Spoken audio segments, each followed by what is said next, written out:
And it's an honor to be with our final guest of the Tea with April. Who has the tea? Congressman Al Green.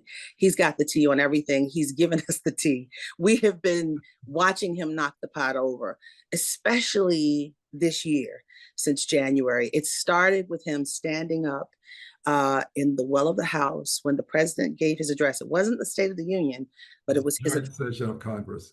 Yeah, joint session of Congress. And you got up with your cane. I've never seen you, sir. I have seen you on many occasions just so calm and peaceful and very thoughtful about humanity and others. But that was a moment I was in shock and I was like, wow, it was very newsy. You stood up with your cane and you let the president know that he was wrong. You talked about Medicare, Medicaid. You talked about people. You talked about the humanity. You said you're lying or you're wrong.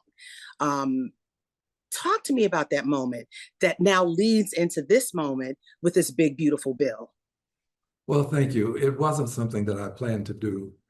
Candidly speaking, I was to collect my portable items and walk out while the president was speaking. That was my form of protesting his actions. But he started to talk about how he had a mandate. And I recalled that the committee that has jurisdiction over Medicaid has a mandate to cut $880 billion at the time. And something came over me. I just stood up and I had my cane in my hand as I was about to depart. So I stood up and I raised my cane and said, "You don't have a mandate to cut Medicaid." And my colleagues across the aisle started to speak loudly with one voice in the sense that they were all in an uproar. And so I thought that he probably didn't hear me. So I repeated myself. Yes, you did. Mandate to cut Medicaid. And then I said Medicare or Social Security. I added those and they got louder. And the speaker eventually said that he would have me removed and the officers came over. They were kind to me, by the way. I have no hard feelings about the behavior of the speaker, nor do I have hard feelings about the behavior of the officers. John Lewis and I were good friends, and we talked about how if you're going to protest peacefully, you have to be prepared to suffer the consequences. So I was prepared to suffer the consequences. Now, that doesn't mean that I had to like them. I don't like what happened to me. I'm the only person to ever be ejected from a joint session of Congress, ever in the history of the country. And I've been there and heard persons say things that were much worse. I used no profanity, nothing like that. It was just a response, and I was overwhelmed by something.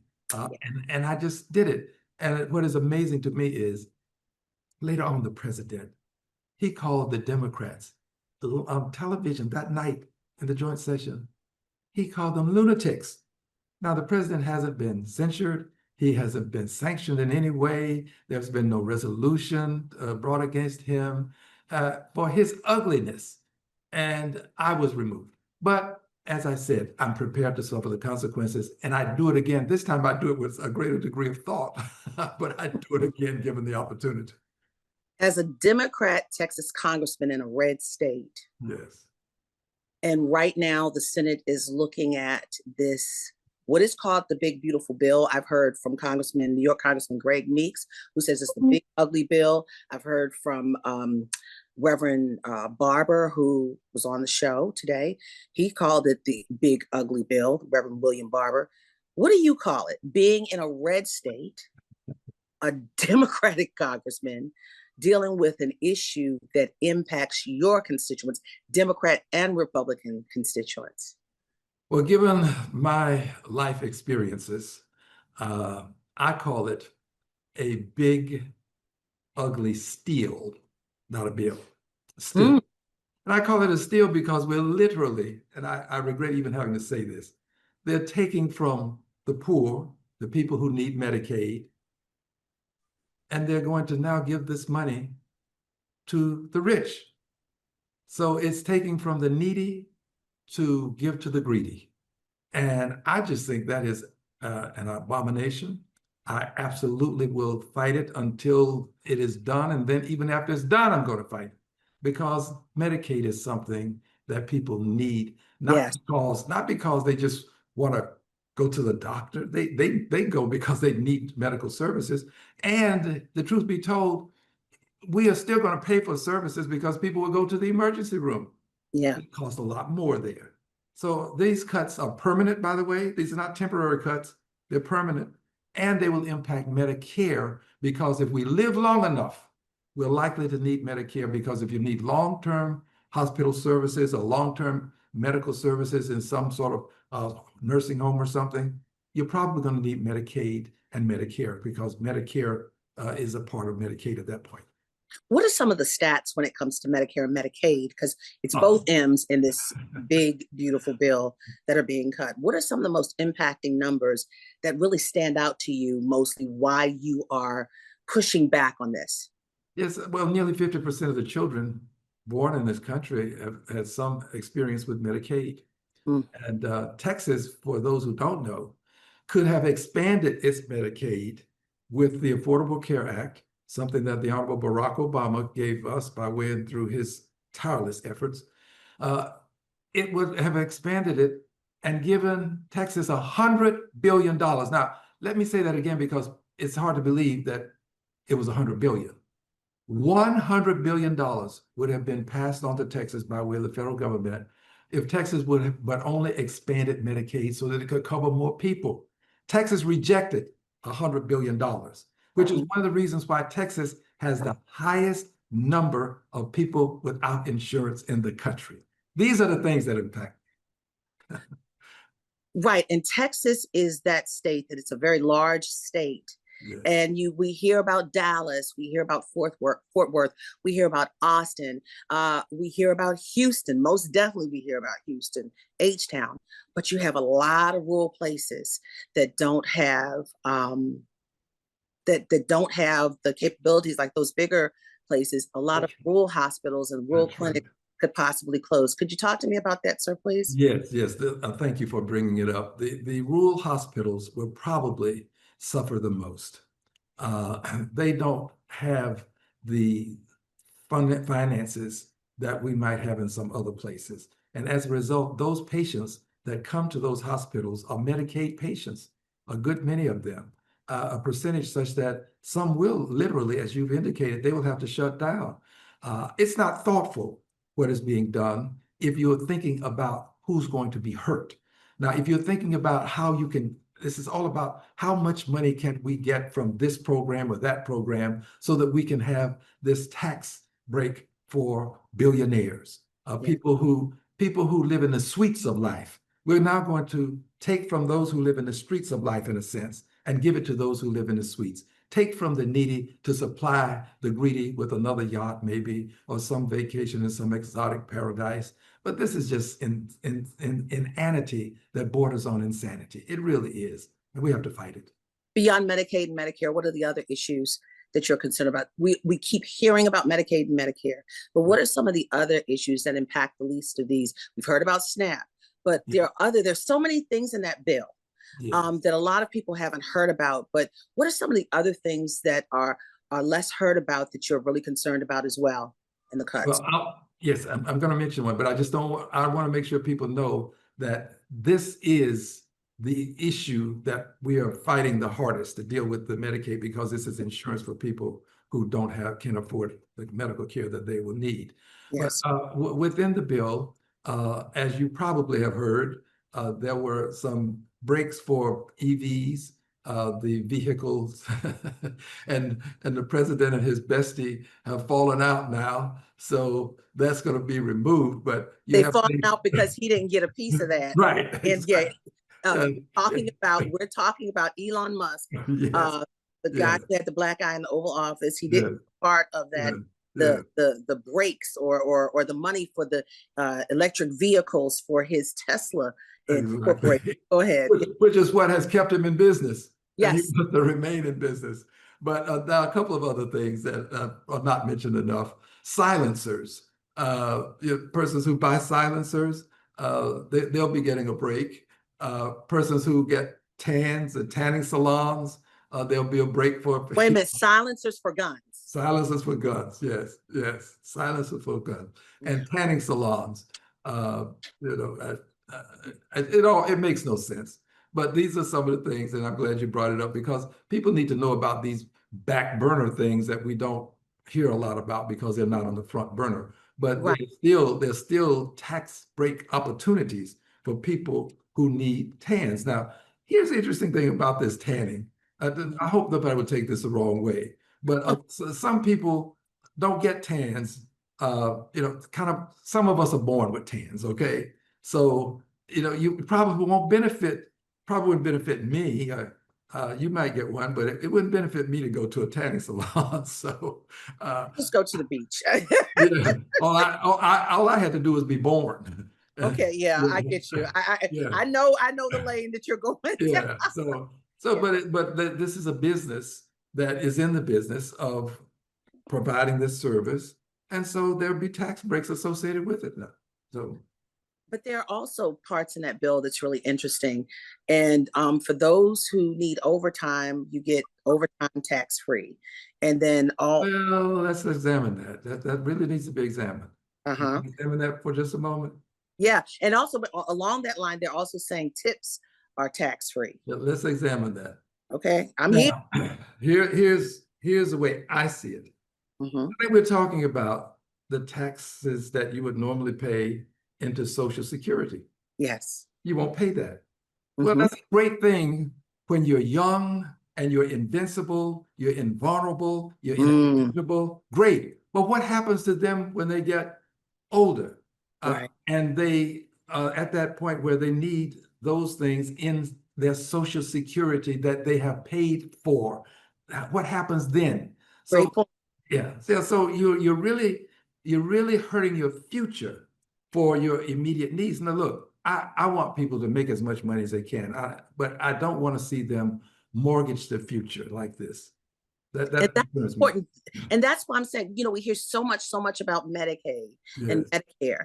But the problem is the other parts of the bill people don't know about. And Right. we need more explainers. And thank you for explaining. Now, and for the sake of time, we need to go into some other issues. Please. But again, and Congressman, thank you for taking your time.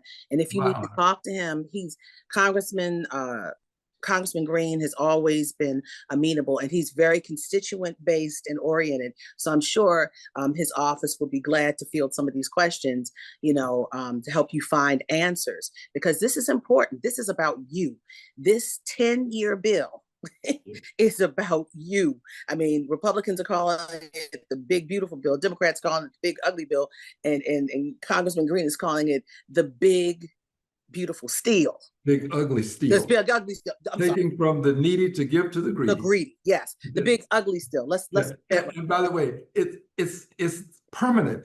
I know that they are using a 10-year window in terms of the money associated with it, but the cuts are permanent. I mean, what this cut to Medicaid is going to be permanent. These things are not going to be brought. There's no sunset on this. Right. Yeah. Right. Important piece. So let's move into right now. Los Angeles looks like a police state. Your governor is also bringing in the National Guard. Why? Have you talked to Governor Abbott about this? Have you talked about, because what's happening in Los Angeles, they're trying to, the quote unquote, quell the violence to keep peace, but it seems to be more of an escalation, and it looks like a police state. Have you talked to Governor Abbott about his attempts to bring in the National Guard, and for what? I last tried to communicate with Governor Abbott about SNAP, and he was too busy to visit. So I haven't visited with him about this. But here is literally, I have a letter from him where he indicates that the schedule is overwhelming and can't do it. But here's the thing about this whole National Guard thing, and the Marines, by the way, the Marines. Yes. The United States Marines. Here's the thing. The president understands this basic premise. Those who make peaceful protest impossible make other forms of protest inevitable. If you now can come in and, by way of intimidation and other things, make peaceful protest impossible, he knows what will happen. He's trying to goad people into other forms of protest, because if that happens, then he can give the appearance that he did the right thing by sending in the Guard and the Marines. He's federalizing the Guard, and he's sending them in, and the Marines in. And the Marines You know, the Marines hymn says, from the halls of Montezuma to the shores of Tripoli, we will fight our country's battles in the air, on land, and sea. Now, what the president has done now is inserted from the halls of Montezuma to the shores of Tripoli to the streets of Los Angeles. Mm. The United States Marines in Los Angeles. It was never contemplated that we would do this. That's why we have this firewall that was created in the United States Code to say that you got to get the governor involved in this. Let the governor make the request, and then you can come in and you can federalize. But here's the problem. If you don't have that firewall, you're giving a president an inordinate amount of authority. Yes. He is a reckless, ruthless, lawless president. He can now bring in the military. We acclimate to it. And at some point, you can have the military brought in for other reasons that we would find unacceptable. A police state, and also posse comitatus. You have the military policing, doing what typically the local police are supposed to do. Yes. You have U.S. military policing a city. Are you afraid that the same situation could escalate in Texas, particularly in places like Houston? Well, I'm afraid for Texas, but I'm also concerned about this big, beautiful birthday celebration that he's planning for himself. That's it. I saw the president on national TV say that if any protest takes place, you know, it's going to be, he's made it very clear that there will be force. Against any protest. He didn't say violence. So I have to assume that he means peaceful protest as well. And it would not surprise me if there are people out protesting this tribute to himself that he is finding a way to conclude will somehow benefit the military and the country. The U.S. Army, he's couching it as an anniversary celebration parade, Army. But as weather would have it, it's supposed to rain. But let's see what happens. Where are you going to be on Saturday? D.C., well, Texas? Okay. Peaceful protest or watching the parade? Where? Saturday, I start out the minority leader will be in my city, and I will be at an event with him at 8 o'clock. Thereafter, I will go to a protest at City Hall at 10 o'clock. Okay. Thereafter, I go to a place called League City, and there's a protest movement there I will join. And then later on at I think around 12 or 1 o'clock, I'll go to Galveston, Texas. There is to be a Juneteenth event there. Wow. Then at 4 o'clock, I will perform a wedding. A minister as well. Right. I'm not as a minister. No, my grandfather was a minister. I was a judge, and as a retired judge, that's a privilege that I have. I never charge, but I perform a wedding for anyone at no cost if it's in the state of Texas. Okay, well, but you have such a spiritual way of moving for the people. And I thought you were a minister, but there are a lot of members in the Congressional Black Caucus that are ministers. Of course. Yes. But and lastly, I want to end on this. And I thank you for your time. Can I mention one thing before you end? Yes, sir. Yes, sir. I want you to know that the president has contacted the governor of the state of Texas and asked the governor to redistrict in Texas. So that means that he's trying to knock you out. And Jasmine Crockett. Yes. We are said to be his two targets, and he wants to redistrict us out. That is what we're being told now. By the way, I have information that my colleagues here have had to meet to talk about this, but they don't mention us. By name, but they know who it is. But they're talking about redistricting so that they can get more seats in Texas. And to get more seats, that means that they're going to have to put some of themselves at risk. But they tried to do this with you when Sheila Jackson Lee was. Exactly. And you have a Black district. So but the precedent has been set. There has been a win in Alabama in that Black area. You're in a predominantly Black area, correct? Well, no, I'm not. It's not predominantly, but it's supposed to be what's called an opportunity district. Yes. Right. Yes. African Americans be elected. But now I'm in court right now. I testified just a week or so ago in El Paso, Texas, but concerning this very district. So I've been fighting this pretty much since I've been in Congress, trying to protect the 9th Congressional District. And it's interesting, too, that they would make this move in Sheila's absence, because the two of us together were I would say, somewhat of a force to be reckoned with. You will, There is yeah, nobody there now. There's nobody in that seat now. And this, I have to tell you this.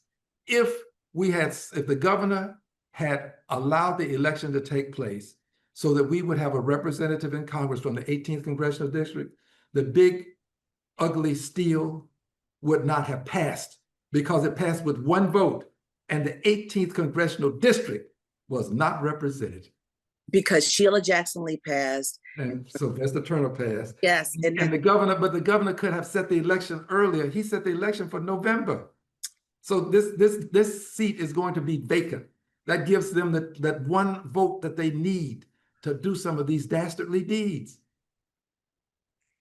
Politics of politics. The Okay. politics of politics. Golly, I'm so glad we had you on today. But you know why they're going after Jasmine Crockett. Yes. Big blonde, bleached, bad body. And you not only, and this is one of the last thing I wanted to get to, the first administration, you filed impeachment papers three times, and now this time you're back filing impeachment. Why are you filing for impeachment again, sir? Well, because he's unfit to be president. Give us an example. Give us an example. Well, okay, all right. Calls for the impeachment of judges that give him opinions that he doesn't agree with, and the Chief Justice of the Supreme Court has to stand forward and say, Mr. President, we appeal these things. We don't impeach judges because we differ with them. He does not respect the separation of powers. That's true. He assumes that as an authoritarian, and by the way, we are into authoritarianism. He is an authoritarian president.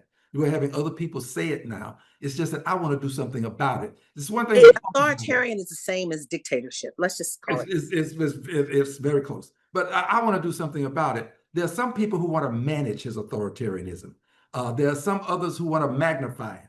I want to eliminate it. And the way you can do it is through impeachment in the House of Representatives. I won't go through that process. I'll continue. Aside from the two things that I currently mentioned, he also ignores something called due process of the law. That part.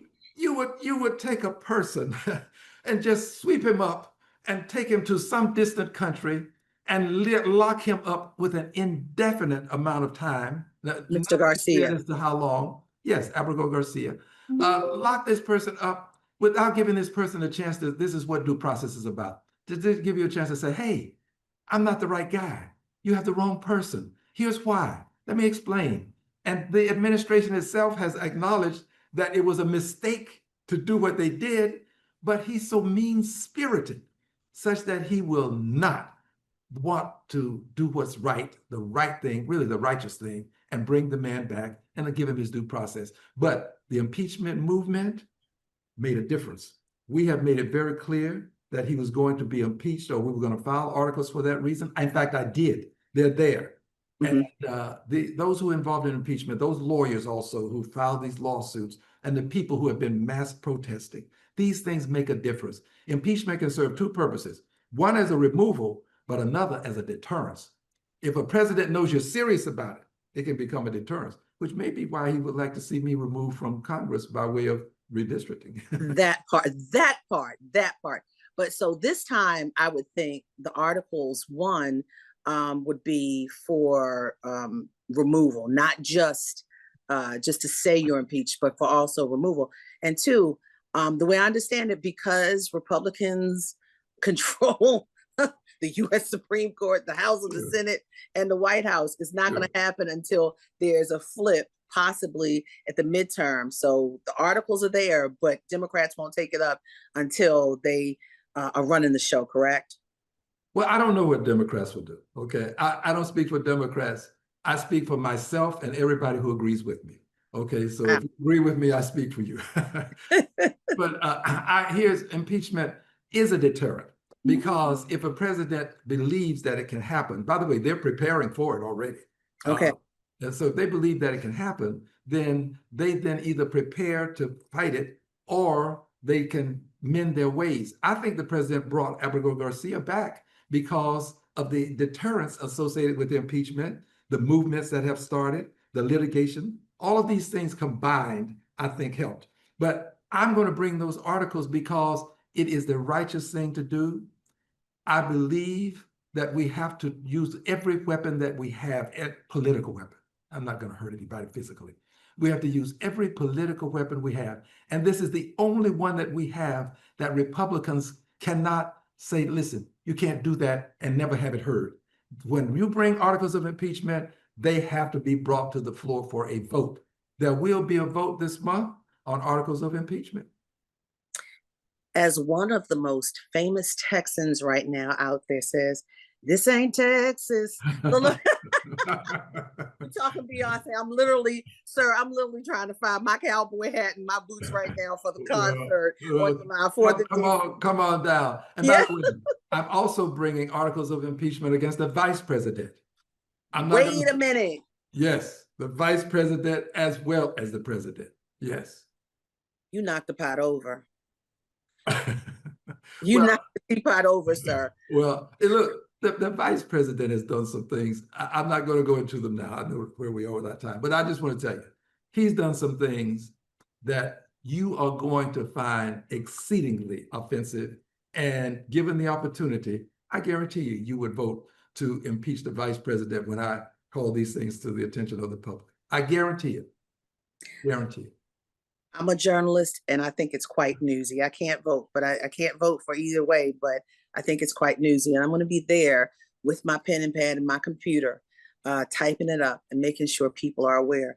I will send you the articles and I will embargo them and get them to you a little bit early.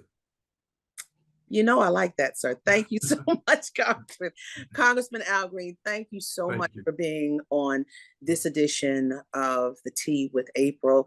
You have been such a stalwart, and I just thank you for your humanity and your frankness and your honesty, sir. And I just appreciate you. We appreciate you here. We, the contrarians, believe in democracy, and you are showing democracy is still working in spite of all the crazy. It's under assault, but it still lives. And Dr. King reminded us that at some point, silence becomes betrayal. At some point, silence becomes betrayal. I won't be silent. Censored, but not silenced. You hear that, guys? Silence becomes betrayal. Don't betray us. Keep watching, keep listening. Guys, this has been a great show. Thank you for joining us with The Tea with April. We've had Keith Boykin, we had Cecile Gay, we've had Reverend William Barber, and we've had the right Congressman Al Green, not the singer, but the right Congressman Al Green. He's going to be out there protesting on Saturday, and he's standing up against what is called the big, ugly steal. Steal, S-T-E-A-L. Yes. And he's not liking what happens what's happening in Los Angeles, and especially in Texas with his governor who's brought in the National Guard. And the governor of Texas, he is a federal lawmaker. They're all supposed to work together regardless of party. Governor Abbott is not giving him time to talk. He's too busy. We heard it from Congressman Al Green. Thank you guys for listening and watching. We appreciate you. See you next Thursday on The Tea with April. Thank you, Congressman. Thank you.